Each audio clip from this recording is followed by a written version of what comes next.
मध्य प्रदेश का विंध्य और विंध्य की राजधानी रीवा। रीवा भारतीय जनता पार्टी का गढ़ माना जाता है, लेकिन अब रीवा में ही भारतीय जनता पार्टी के अंदर बड़ी बगावत की जंग शुरू हो गई है।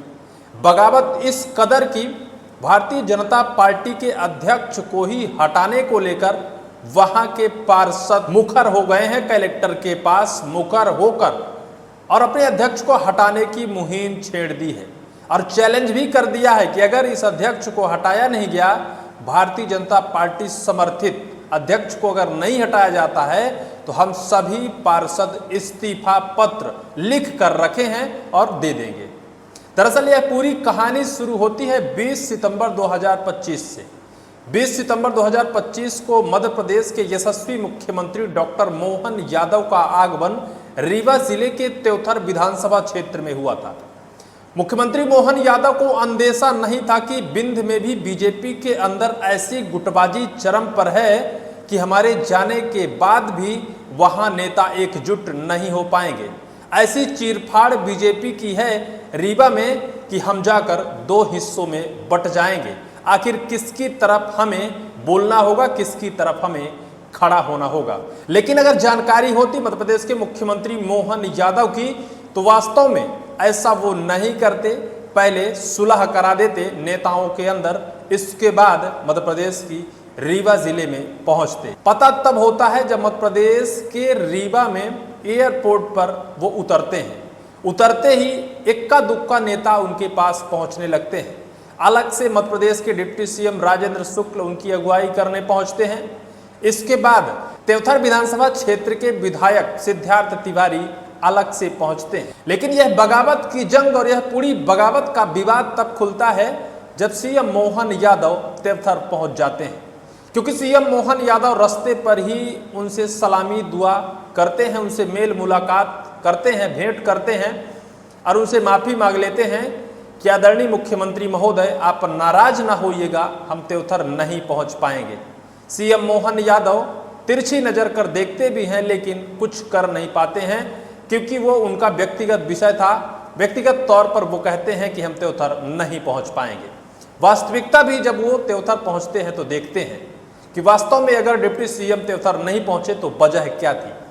जब वो त्योथर पहुंचते हैं तो पूरा त्योथर शहर स्वागत के बैनर पोस्टरों से ढका होता है। चौतरफा बैनर लगाए जाते हैं सीएम मोहन यादव की अगुवाई में, सीएम मोहन यादव के स्वागत में।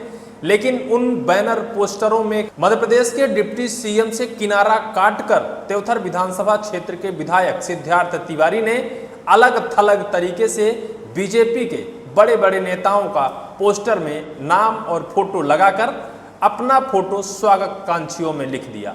वहां ना तो रीवा के सांसद का फोटो था, ना तो रीवा जिले के भारतीय जनता पार्टी जिलाध्यक्ष का कहीं कोई तस्वीर फोटो चिपकी थी, और ना तो मध्य प्रदेश के डिप्टी सीएम जिनका गढ़ रीवा है, जिनके नाम से रीवा में बड़ी भारतीय जनता पार्टी की गढ़ मानी जाती है, ना तो उनका कहीं नामो निशान था, ना उनकी कहीं कोई छोटी मोटी भी फोटो चिपकाई गई थी। यहीं तक सीमित नहीं रहा। मध्य प्रदेश के मुख्यमंत्री मोहन यादव मंच में जब पहुंचते हैं तो 162 करोड़ रुपए के बड़ी बड़ी कार्य योजनाओं की घोषणा करते हैं। घोषणा के दौरान मध्य प्रदेश के डिप्टी सीएम राजेंद्र शुक्ल का कहीं कोई शुरू से अंत तक कोई जिक्र नहीं किया जाता है। मध्य प्रदेश के मुख्यमंत्री मोहन यादव के अलावा रीवा संसदीय क्षेत्र के सांसद जनार्दन मिश्रा की फोटो भले चाहे उन बैनर पोस्टरों में नहीं लगी थी, तब भी वो वहां मौजूद थे। रीवा जिले के जिलाध्यक्ष भी वहां मौजूद थे, क्योंकि हो सकता है कि इनको बीजेपी आला कमान की तरफ से समझाइश दी गई हो, जबरदस्ती घुसने की बात कही गई हो, और मध्य प्रदेश के मुख्यमंत्री मोहन यादव के आने पर यह सब लोग उस मंच पर स्वागत करने के लिए पहुंच गए हों। लेकिन इन लोगों का कहीं कोई स्वागत कांक्षी बैनर में कोई फोटो नहीं चिपकाई गई थी, और ना तो कहा जाता है, अंदरूनी जो खबरें हैं, कहीं किसी को कोई न्योता निमंत्रण दिया गया था। जो लोग वहां पहुंचे थे, बीजेपी के बड़े नेता, चाहे जिलाध्यक्ष हों, चाहे जनार्दन मिश्रा सांसद महोदय हों, यह लोग जबरदस्ती के तौर पर उस मंच तक पहुंचे थे। लेकिन जब मंच का उद्बोधन होता है तो जहां उद्बोधन होता है वहां के डिप्टी सीएम, वहां के धुरंधर नेता का कहीं कोई जिक्र उद्बोधन में भी नहीं होता है। मध्य प्रदेश के मुख्यमंत्री मोहन यादव भी वहां नाम लेने से डिप्टी सीएम का कतराते हैं। वो ये नहीं कह पाते हैं कि जिस धरती पर हम खड़े हैं वो धरती आज बीजेपी की स्तंभ जो बचा के रखे हैं वो मध्य प्रदेश के डिप्टी सीएम राजेंद्र शुक्ल हैं। मुख्यमंत्री मोहन यादव के अलावा ना तो जनार्दन मिश्रा उनका कहीं कोई नाम लेते हैं, ना तो त्योथर विधायक सिद्धार्थ तिवारी उनका कहीं कोई नाम लेते हैं। अब ये एक एंगल अलग से निकल कर आ गया है, क्योंकि यह बगावत 20 सितंबर से शुरू हुई थी और 20 सितंबर के बाद अभी बीते सोमवार को त्योथर विधानसभा क्षेत्र के अंतर्गत आने वाले चाक घाट नगर परिषद के अध्यक्ष की बहिष्कार को लेकर वहां के जो पार्षद हैं वो जिला कलेक्ट्रेट रीवा पहुंच गए हैं और कह दिया है कि अगर नगर परिषद अध्यक्ष को नहीं हटाया जाता है तो हम लोग स्वतः ही इस्तीफा पत्र तैयार कर रखें। उन पार्षदों ने कलेक्टर की गैर मौजूदगी में अपर कलेक्टर को अपना ज्ञापन सौंपा। कलेक्टर ने मंगलवार को उनसे मुलाकात करने की बात कही। इस बात को लेकर वो मध्य प्रदेश के रीवा जिले के भारतीय जनता पार्टी के जिला अध्यक्ष के पास पहुंचकर बाकायदा अपनी समस्या सुनाई है। वहां के जिलाध्यक्ष वीरेंद्र गुप्ता हैं, उनके पास पहुंचकर अपनी व्यथा सुनाई है। व्यथा सुनाते हुए उन्होंने कहा है कि जो नगर परिषद अध्यक्ष विभव जायसवाल हैं उनकी अगुवाई में नगर परिषद भ्रष्ट होता जा रहा है, विकास की दिशा से भटकता जा रहा है नगर परिषद चाक घाट, जिसकी वजह से अगर विभव जायसवाल को हटाया नहीं जाता है तो हम लोग स्वतः ही इस्तीफा पत्र दे देंगे।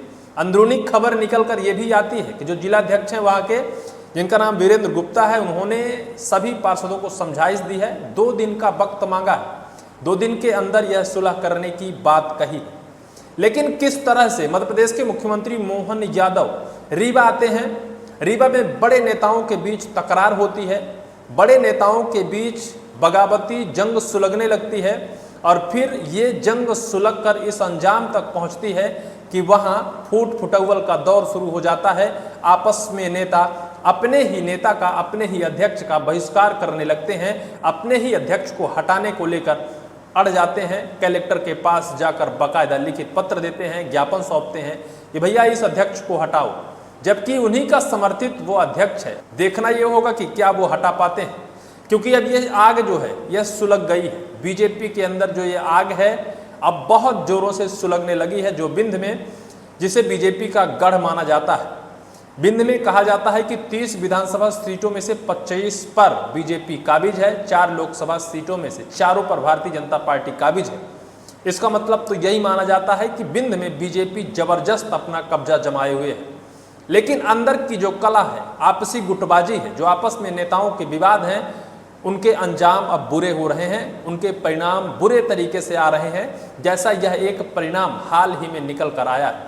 लेकिन अब देखना यह होगा कि क्या बीजेपी आलाकमान इन सब रिश्तों की दरार को समझाइश देकर या फिर आपस में सामंजस्य स्थापित कर बना पाता है, या फिर दिन प्रतिदिन जिस तरह से नगर परिषद अध्यक्ष बीजेपी समर्थित को हटाने की मांग को लेकर परिषद के जो पार्षद हैं वो लगातार बगावती सुर अपना दिया है, क्या ऐसे ही वहां बगावत की आग सुलगने लगी है।